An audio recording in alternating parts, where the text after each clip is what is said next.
Baik, sebenarnya Assalamualaikum warahmatullahi wabarakatuh.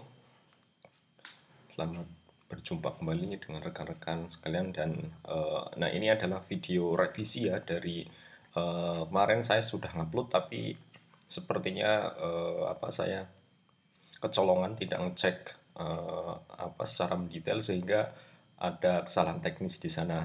Untuk slide-nya tidak ada transisinya. Eh, ya, Ini adalah minggu yang ke-14, yaitu tentang fungsi 2 yang merupakan teori terakhir tentang dasar pemrograman di perkuliahan semester ini.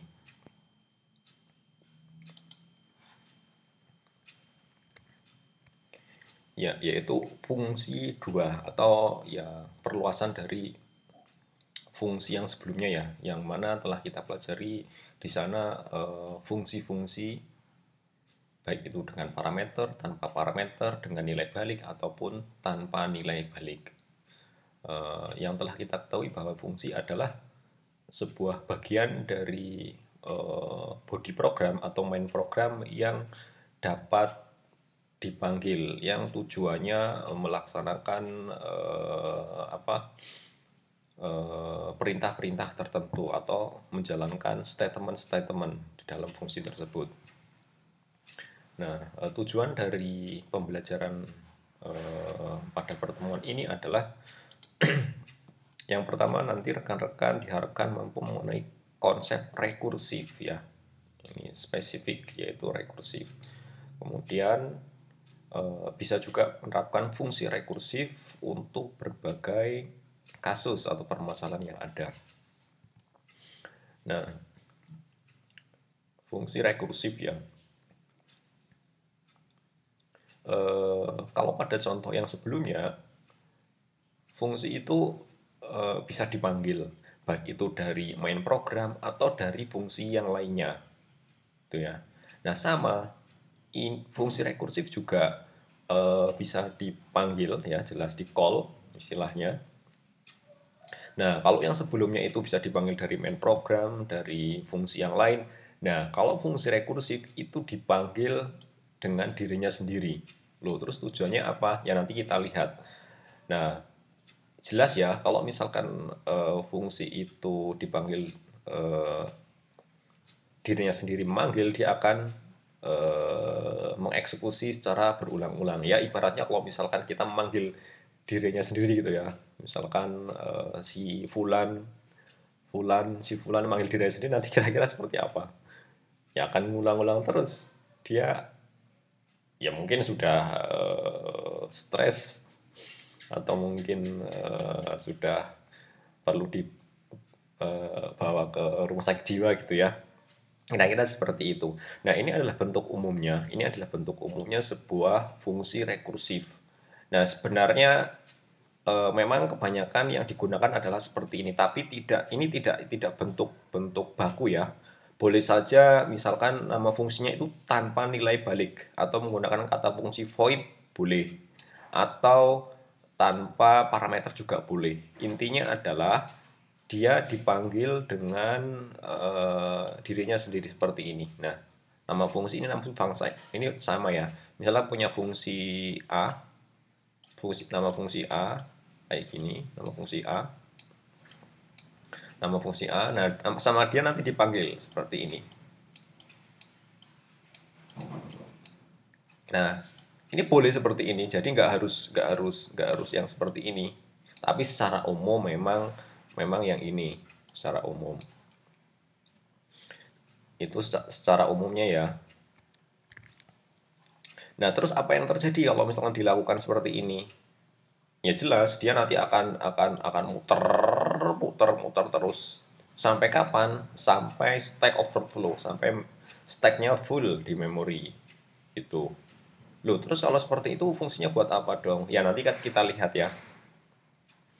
Nah, di sini sebenarnya fungsi rekursif itu strateginya adalah untuk menyelesaikan permasalahannya. Semua jelas ya.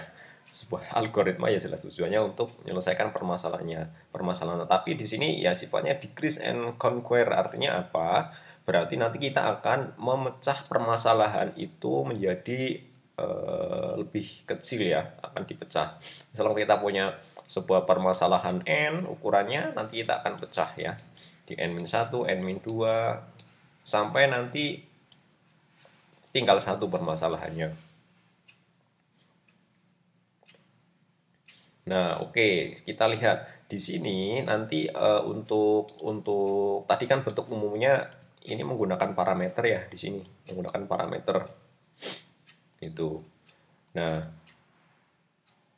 kalau misalkan eh, nah ini kan karena sifatnya decrease ya, decrease and conquer, sehingga nanti parameternya itu harus di-decrease atau berbeda, tidak tetap, tidak konstan. Kalau konstan tadi nanti ya akan looping terus, tapi nanti parameternya itu akan di-decrease atau dikurangi satu persatu.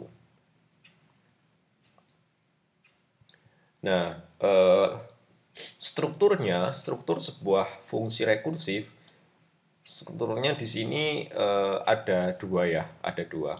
Yang pertama itu ada istilahnya base case, yang kedua recursion call atau reduction step. Ini hanya istilah aja, nggak perlu dihafal istilah ya. Nah, rekursif ini, base case ini sering disebut dengan nilai batas atau ambang batas. Jadi sebuah kondisi di sana mirip. Nah, sebenarnya ini untuk rekursif ini hampir seperti perulangan ya. Misalkan kita ingin menampilkan hello world sebanyak 100 kali gitu, berarti nanti harus ada initial state-nya, kalau menggunakan for, initial state-nya, kemudian ada kondisi, ada increment, decrement. Nah, di dalam kondisi ini tentunya nanti kalau misalkan dia ingin menampilkan 100 hello world, berarti di situ harus ada kondisi ketika nanti dia akan looping sebanyak 100. Ketika variabelnya kurang dari 100 atau kurang dari sama dengan 100, maka kondisinya seperti itu. Nanti nah, di sini juga ada, di rekursif juga ada. Jadi harus ada nilai ambang batasnya. Tujuan dari ambang batas ini atau nilai batas adalah agar fungsi rekursif itu tidak stack overflow tadi, tidak dia penuh stacknya. Ya maksudnya kalau stack overflow tadi ya error jelas nanti. Memorinya penuh misalkan. Nah, sedangkan untuk recursion call-nya ini ya ini bagian yang memanggil dirinya sendiri. Biasanya ini mempunyai kata kunci return. Ini. Gitu. Oke. Nah, format rekursif di sini ya pada umumnya ini seperti ini. Dia mempunyai nilai ambang batas atau sebuah kondisi tadi ya. Tujuannya apa? Ya jelas kondisi ini digunakan agar tidak stack overflow error, agar dalam kondisi tertentu fungsi rekursif ini berhenti. Kondisinya apa ya? Ketika nilai ambang batasnya ini sudah terpenuhi. Dan ini di sini kalau sudah terpenuhi maka masalahnya terselesaikan. Nah, else-nya di sini, else-nya ini yang tadi dimaksud dengan reduction call atau recursion step. Dia akan manggil ya, ketika belum terpenuhi maka dia akan manggil manggil fungsinya. Misalkan di sini fungsinya. Nah, sini disampaikan cabang if merupakan base case atau nilai ambang batas, sedangkan else adalah recursion call atau reduction step. Oke, bagian recursion call menyediakan pengulangan yang dibutuhkan untuk menyederhanakan permasalahan tadi ya. Jadi misalkan ada sebuah permasalahan N, nanti dia akan dipecah sehingga permasalahannya lebih sederhana. Sampai dengan nanti permasalahannya tinggal satu atau N. Atau tinggal satu. Oke, agar rekursif dapat berhenti, recursion call harus mendekati base case di setiap pemanggilan fungsi. Artinya ketika ketika proses recursion call ini ya jelas ya gimana caranya biar dia mendekati, ya harus di decrease, harus dikurangi intinya parameternya mendekati dengan nilai ambang batas. Oke, di sini ada istilahnya ada ini ya, trace fungsi rekursif. Artinya nanti kita untuk menelusuri fungsi rekursif itu seperti apa. Nah, di sini eksekusi fungsi rekursif berlangsung ada dua tahap ya di sana ya. Yang pertama itu ada istilahnya fase ekspansi, kemudian yang kedua itu ada istilahnya fase substitusi. Nah, fase ekspansi di sini memanggilan fungsi rekursif yang semakin mendekati base case. Berarti kalau seperti ini nanti jadi dari besar ke kecil ya. Berarti misalkan ini ada sebuah ini berarti nanti akan mengerucut gitu ya ibaratnya. Ini ada apa? Ada base case. Namanya sini. Base case. Nah, sedangkan fase substitusi ini dihitung secara terbalik mulai dari base case. Jadi nanti dia membalik ini. Nah, kalau misalkan ada sebuah tanggal seperti ini. Nah, ini adalah ekspansi di sini. Ini ke sini ekspansi. Ekspansi. Sedangkan kalau yang ke atas ini yang terbalik ini adalah substitusi. Nah, kita lihat misal ini di sini contohnya adalah fungsi faktorial ya. Fungsi faktorial itu kan misalkan faktorial kan seperti ini ya. Fungsi faktorial berarti 5 kali 4 kali 3 kali 2 kali 1. Ini fungsi seperti ini. Nah, berarti di sana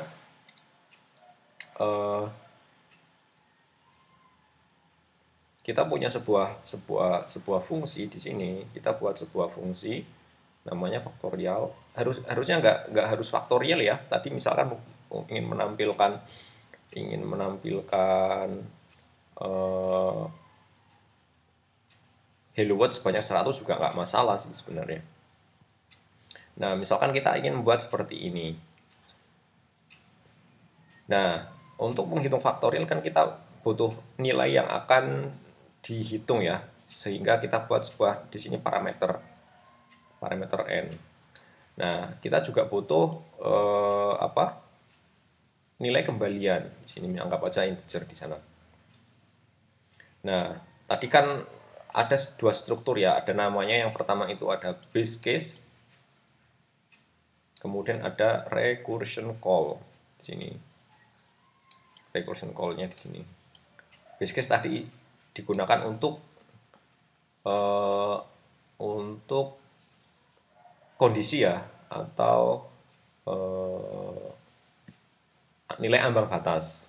Sehingga ketika nilai ambang batas ya nanti sudah selesai. Nah, berarti di sini kondisinya ketika ini n-nya sama dengan 1, maka dia akan berhenti atau mengembalikan nilai 1. Selain itu, dia akan direduksi, dia akan di-decrease. Apa yang di-decrease yaitu n-nya. Tujuannya buat apa ya? Biar nanti mendekati base case. Gitu.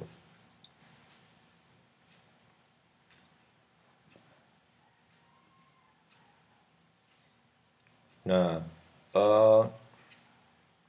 itu adalah salah satu contoh untuk fungsinya ya. Ya, misalkan gini, misalkan contohnya ada sebuah tangga seperti ini ya. Ini contoh saya lihat seperti ini, contohnya ada yang ada di ini ya, ada di contoh lain. Misalkan yang pertama ini n-nya adalah 5 ya. Apakah n sama dengan 0? Enggak, berarti di sini dia akan memanggil 5 dikali faktorial 4 min 1. Ini faktorial 4 ya, faktorial 4. N1 kan 4. Nah, kemudian selanjutnya dia akan memanggil lagi. Dia akan memanggil manggil ini lagi. Di sini berarti 4 kali faktorial berapa? 3 ya, 3. Kemudian apakah 3 sama dengan 0? Tidak. Berarti di sini 3 dikali faktorial 2. Apakah 2 sama dengan 0? Tidak. Berarti di sini 2 faktorial 1. Kemudian apakah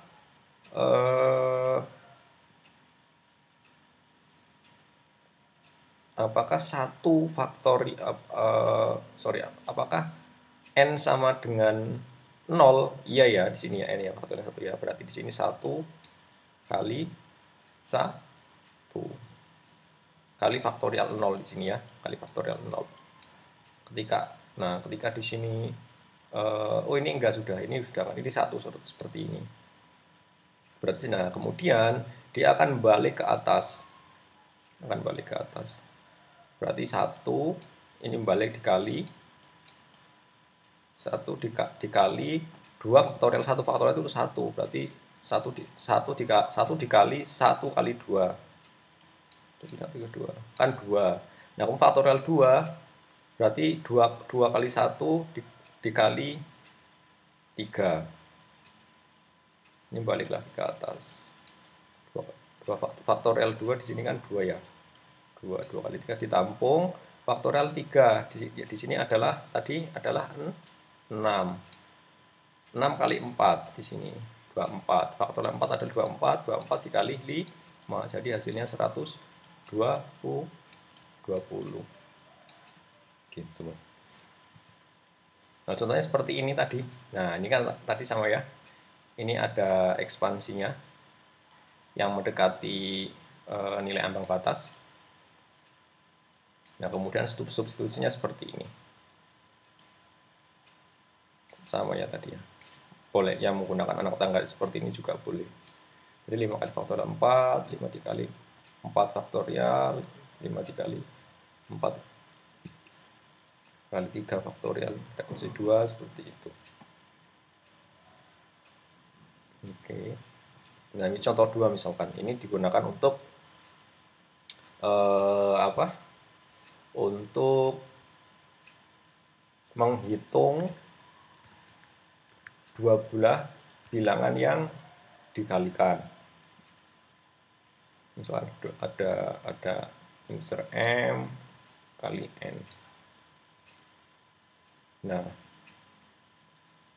prinsipnya jika ada dua buah bilangan yang dikalikan kan dia akan ditambahkan ya sebanyak bilangan itu. Misalkan 2 kali 2 berarti nanti sama saja 2 ditambah 2 secara 2 kali. Kemudian kalau 2 kali 3 berarti nanti 2-nya ditambah sebanyak 3 kali. Prinsipnya seperti itu polanya ya. Nah, berarti nanti kita butuh base case. Ya jelas ya. Base case ini adalah nilai ambang batas sehingga dia tidak melakukan rekursif. Di sini anggap aja ini adalah n, berarti dia akan bernilai 1, maka akan dirinya sendiri. Kenapa? Ya, kalau misalkan ada sebuah bilangan n dikali 1, ya maka akan bilangan itu sendiri gitu. Ini recursion call-nya. Berarti m kali n sama dengan m ditambah mn1. Tuh, ini seperti ini ya bentuk umumnya. Kita lihat kalau di dalam program. Nah, sama seperti ini. Ini seperti ini. Ini adalah fase ekspansinya. Misalkan tadi ya, contohnya seperti ini. Ini seperti ini. Misalnya 5 kali 4, berarti 5 kali 4 itu M-nya itu 5. 5 ditambah kali 5,4. Oke. apakah 4 sama dengan 1? Enggak, berarti di sini posisinya 4 plus ditambahkan dengan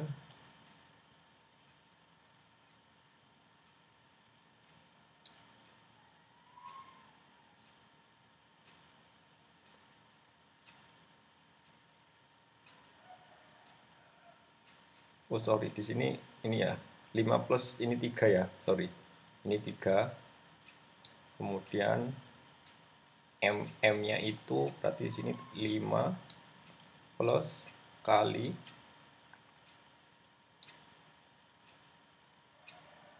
kok jadi begini, kali 5,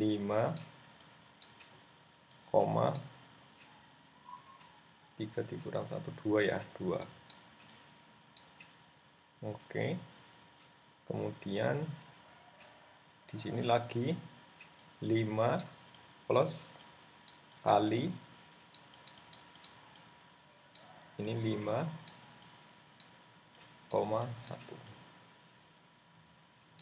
Kemudian di sini dipanggil 5 plus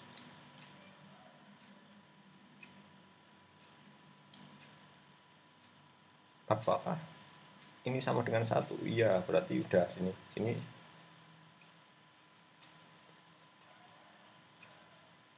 mentok ya, di sini berarti ya. Udah ya. Ini udah mentok berarti. Ini sudah enggak. 5 ditambah 5 kali 1 berarti di sini adalah ukuran sekarang naik sebelumnya kan ini ke bawah, berarti selanjutnya ini dia akan naik.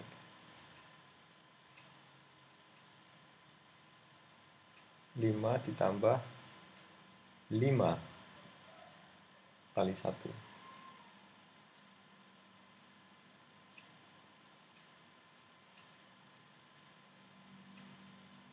Lima ditambah 5 kali 1 ini kan 10 ya. Ini 10. Kemudian 5 ditambah, nah ini adalah tadi hasilnya kan 10 ya, karena ini berarti sini 15. Nah di sini ini adalah 15 ditambah 5 berarti sini 20.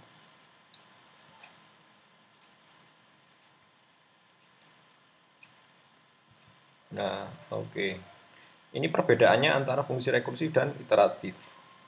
Nah sebenarnya mirip ya rekursif dengan fungsi iteratif atau sekuensial. Di sini sama-sama dia melakukan perulangan ya, melakukan perulangan.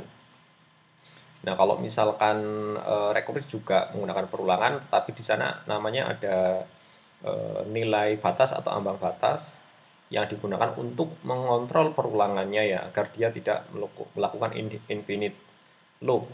Sedangkan kalau di sini juga ada kondisi di sana. Kalau perbedaannya itu biasanya menggunakan for while, oke. Ini menggunakan if else atau untuk kontrol. Nah, ini apa? Kalau misalkan base case-nya sudah terpenuhi ya dia akan berhenti. Ini kondisinya kalau misalkan sudah terpenuhi akan berhenti.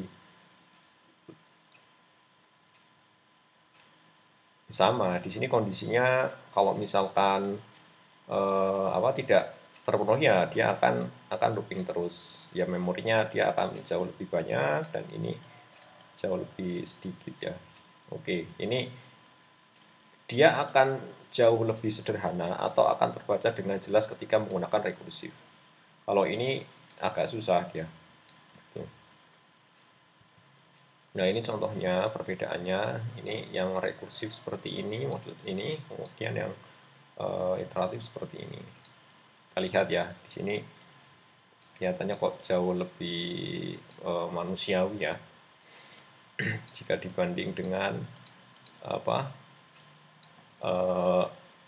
fungsi iteratif. Oke, kapan menggunakan rekursif? Ya jelas, kapan menggunakan rekursif ya ketika iterasi ini susah untuk dilakukan ya, karena rekursif adalah alternatif dari iterasi. Jelas kalau terus yang kedua itu ketika kita tidak mempertimbangkan atau kita terpeduli dengan penghematan memori. Misalkan ya karena sekarang memorinya itu sudah luar biasa. Saya yakin teman-teman di sini nggak ada yang memorinya hanya 1 GB atau 2 GB mungkin.